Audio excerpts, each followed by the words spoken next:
Hey there, Sharon Horne-Ellstrom here. Welcome to day 150 of our Be a Better You annual challenge.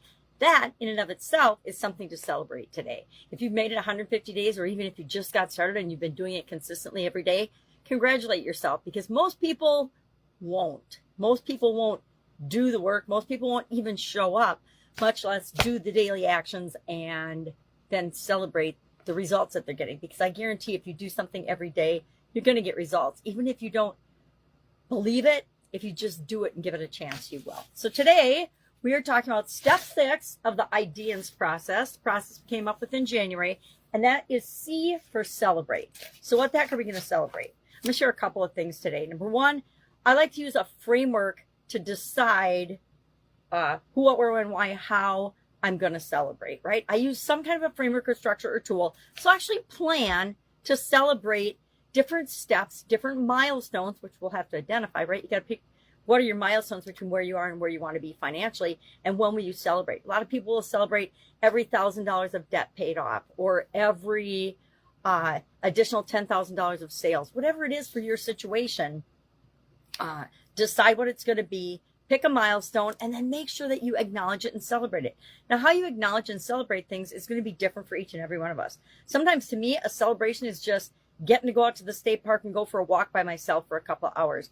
Nowadays, to take that time for myself and to pause and relax and be out in nature, that is a incredibly recharging, feel awesome way for me personally to celebrate. But for a lot of people, they might be like, yeah, there's no way in hell I'm going for a couple hour walk in nature as a celebration. Maybe it's different. Whatever it is for you, that's why I encourage you to use some kind of a framework or way or plan. And I do it differently pretty much every time and every month in every area that we're doing. I'll find a different way. How am I going to celebrate? What are different ways to look at planning celebrations?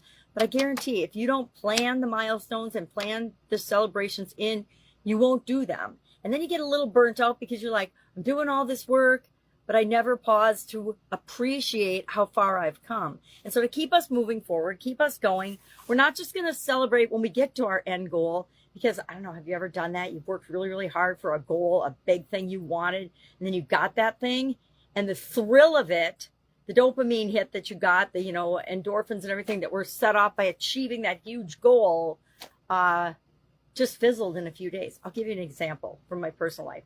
I saved money from the time I was probably 14, 15 years old till I was 17 to buy my dream stereo. Now, back in the day, stereos were like all these different components and mixers and record players. We used to have record players, and then we got we didn't even have CD.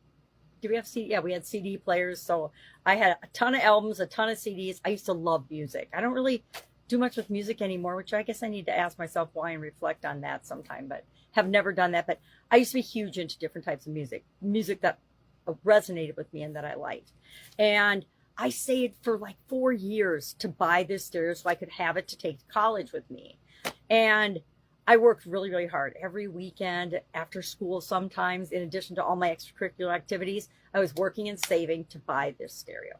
Got the stereo, it arrives. I'm so excited for like a day, maybe 2 days. And then I just was like, okay, now what? What am I going to do now? What's my next goal? And so if you're waiting to get the achievement of the end goal to celebrate, I can promise you the thrill of it won't last long. I know so many business owners that have sold their businesses for multi-millions or hundreds of millions of dollars that think that it's going to be awesome, but they haven't planned for what they're going to do when they sell that business. And so they're super excited and they travel and they do all kinds of fun things for about a month. The longest I've ever heard of lasted about a year before the shine of that rubbed off, and they were like looking for their next thing to do because they didn't get the fulfillment out of that big thing, the big goal, selling their business that they thought they were going to get. So I highly recommend that you decide when, who, what, where, when, why, and how. Why do I like journalistic framework? Because I learned it when I was young, and it fits so many different situations for planning and structuring how we want to do something. And almost everybody knows it and can remember it. Who, what, where, when, why, and how. I think we all learned it in school as we had to write papers and articles and different things. And so You know, who are you going to celebrate with, or who is it going to be? Maybe it's just going to be you, or maybe it's going to involve other people. What are you going to celebrate? What milestone or what point along the way, what progress along the way are you going to celebrate? Where are you going to celebrate it? When are you going to celebrate it? You know, some people set a rule for themselves. Within 24 hours of achieving the milestone, I have to have done my celebration. You can be as rigid or as flexible as you so choose. Why are you going to celebrate it? Because you want to stay motivated and grateful for the progress that you've made so far, so you continue to make progress. And then how are you going to celebrate it? What are you going to do? Maybe you're going to go out to dinner, go out to a nice dinner. Maybe you're going to go to dinner and a show, dinner and a movie. Maybe you're going to go on a weekend trip. Maybe you're going to go to the beach for the day. Whatever it is for you, whatever feels good for you, do it. Now, I'm going to recommend that you don't pick a financially super expensive celebration, right? Until you reach your end goal. And then only wisely, because the whole point of this is to achieve a financial goal or to overcome a financial challenge. If you've got credit card debt and all of a sudden every 2 months or every month you're putting a big celebration on your credit card, you're kind of defeating the purpose. All right, so what are we doing today? We are going to figure out how, who, what, where, when, why, and how we're going to celebrate. We're going to write it in our notebook. I actually did it a little differently. I put what, when, how, and then who will be there, you know, who, where, why, the celebration plan. I say get creative. I always want to get creative and find different ways to test and tweak how I choose to celebrate, right? How I choose to recognize and be appreciative and grateful for the progress I'm making. And then identify the milestone, the type, and the celebration type. So you can plan it and structure however you want.